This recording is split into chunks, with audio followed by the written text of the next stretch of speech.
মায়ের জন্মদিন। সকাল সকাল জাহ্নবী কাপুর হাজির হলেন তিরুপতি মন্দিরে। মঙ্গলবার সকালেই নিজের ইনস্টাগ্রাম হ্যান্ডেলে 3টি ছবি ভাগ করে নেন অভিনেত্রী। সেখানে লেখা, শুভ জন্মদিন মা, তোমাকে ভালোবাসি। প্রথম ছবিটিতেই দেখা যায় তিরুপতি মন্দিরের সিঁড়ি। বোঝা যায় এই সিঁড়ি ভেঙেই মন্দিরে যাবেন অভিনেত্রী। এরপর নিজের ছোটবেলার একটি ছবি, যেখানে দেখা যাচ্ছে মায়ের কোলে বসে বছর 7-8-এর জাহ্নবী। মেয়ের গালে গাল ঠেকিয়ে হাসছেন শ্রীদেবী। তৃতীয় ছবিটি বর্তমান সময়ের জাহ্নবী।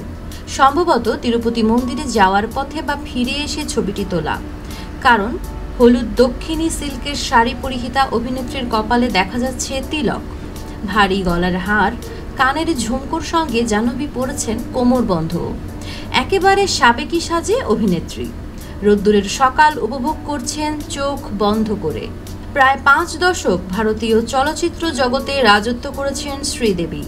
শুধু বলিউড ছবি নয়, শিশু শিল্পী হিসেবে কাজ শুরু করে শ্রীদেবী অভিনয় করেছেন তামিল, তেলুগু ও মালায়ালাম ছবিতে। 1963 সালের 13 আগস্ট তার জন্ম তামিলনাড়ুতে। 1967 সালে মাত্র 4 বছর বয়সে রূপলী পর্দায় তার আত্মপ্রকাশ তামিল ছবি কন্ধন করুণায়ে। 2018 সালের ফেব্রুয়ারি মাসে সংযুক্ত আরব আমিরাতে মাত্র 54 বছর বয়সে তার জীবনাবসান ঘটে। বনি কাপুর ও শ্রীদেবীর বড় মেয়ে জাহ্নবী। এই মুহূর্তে বলিউডে দাপটের সঙ্গে অভিনয় করছেন তিনি। বর্তমানে তার পরবর্তী ছবি দেবারার মুক্তির জন্য অপেক্ষা করছেন অভিনেত্রী। 200 কোটি টাকার এই ছবিটি মূলত তেলুগু হলেও একাধিক ভাষায় মুক্তি পাবে সারা ভারতে। জাহ্নবীর বিপরীতে রয়েছেন জুনিয়র NT রামারাও। এছাড়াও থাকছেন সাইফ আলী খান এবং ববি দেওল।